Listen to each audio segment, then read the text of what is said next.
this round, baka medyo mahirapan yung mga drivers natin kasi talagang basang-basa rito sa area na. Siguro sa driving na lang magkakatalo kasi even siguro kahit mga hindi ganun kalalakas na kotse, makakalaban dun sa mga malalakas dahil basa, pare-parehas ng condition ng weather. Kaya sa skills na siguro ng driver tatanungin. Sobrang nakakakaba kasi una hindi ko kabisado yung track. Tapos first time ko sumalang sa talagang official race.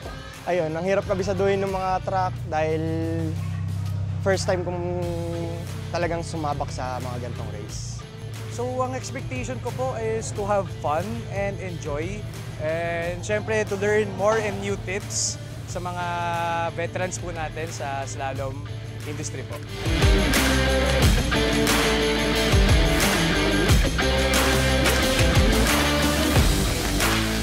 It's been a few years, but every race feels different. Every race, you still get that feeling of nervousness before each run, and then it fades as the day goes by. But I think it's something that I'll never tire of. We love motorsports and we love racing the cars. Even if it's been a few years, it's still fresh in a way. Personal experience, yung gigil ko sa kalsada, dito ko siya nabubuhos sa proper racetrack.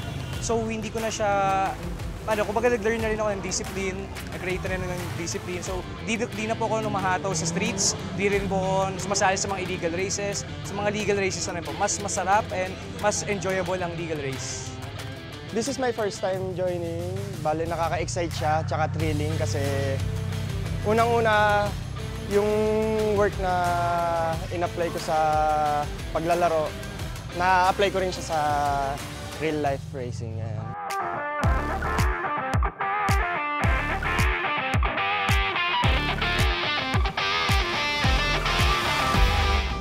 Magagaling, lahat ng player ng slalom magagaling yan.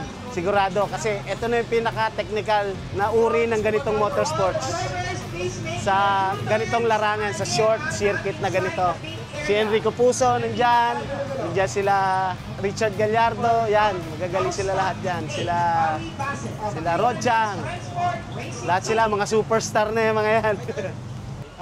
I advise na yung mga rookies na sumali dito sa Race Motorsports Club dahil marami silang matututunan. Unang-una, tuturuan sila ng mga previous slalom kings sa mga nanalo dito dati, ng mga tamang diskarte. Tapos, sasamahan din sila na talagang sasama sila sa kotse para turuan sila. Kailangan ko, I need to practice more.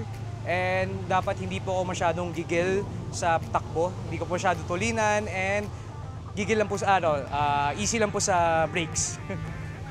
The best is maging disciplined driver. Don't race on the streets, race on the tracks. Natuto ako maging responsible drivers dahil dyan, and natuto rin ako sa mga skills and basic tips na kailangan.